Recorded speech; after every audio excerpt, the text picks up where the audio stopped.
My dear friend in the Dharma, this is Jue Ji. Today we want to start a new topic, which is the Four Immeasurables. For some of you who are familiar with the BLIA 49 verses, the first line is, "May loving kindness, compassion, joy, and equanimity pervade all the worlds." Here, the loving kindness, compassion, joy, and equanimity, they are the four virtues that as a full-grown Buddhist that we would like you to develop and cultivate.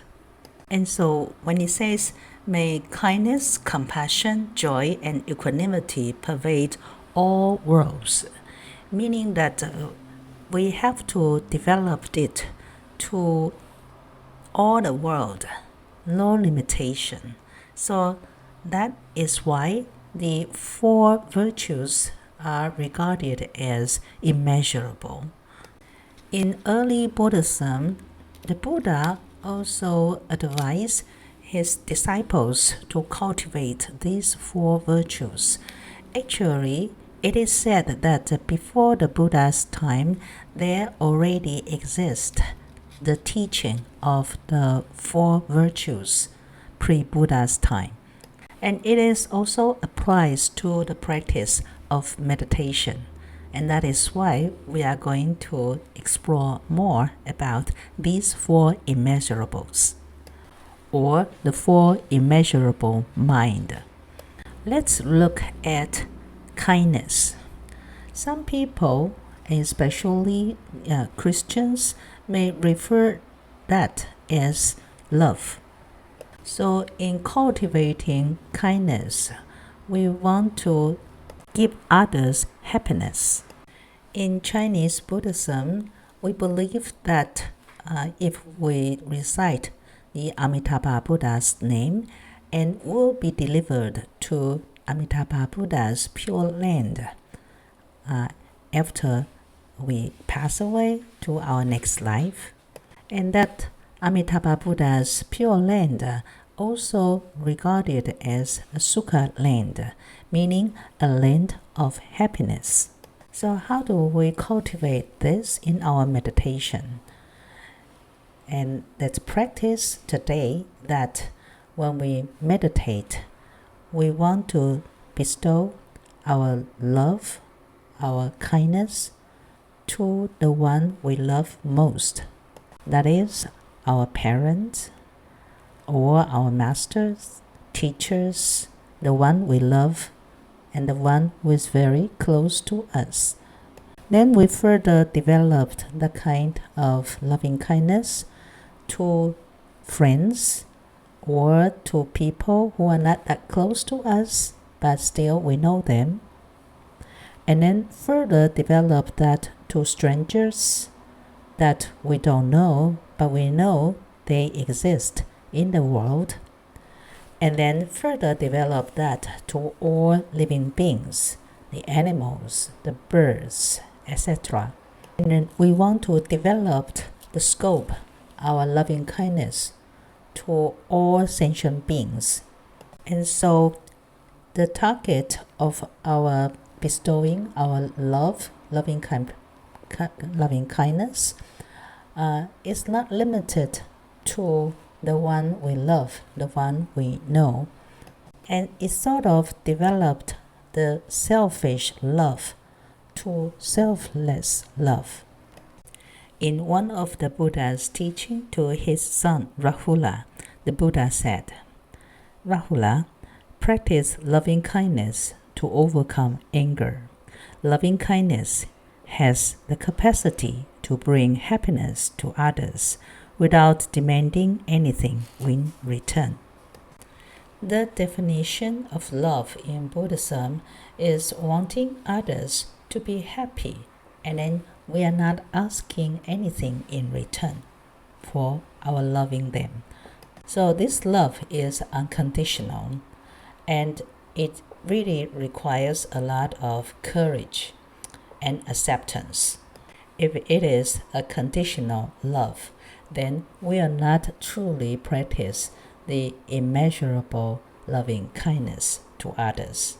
What we need is to detach ourselves to anger, hatred, and discrimination. Now let's meditate on immeasurable loving kindness.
Let's inhale and exhale. And put our palms at our heart center and pray. In our meditation of immeasurable loving kindness, we project our love to our families, our friends, and we visualize that there is no enemies around us. Everyone can stay together harmoniously with loving kindness. And in so bestowing our loving kindness to all, we found that there is no boundary actually in our daily lives. We can extend our love to not only our family, friends, but also to strangers. May all beings be happy. May all beings be peaceful.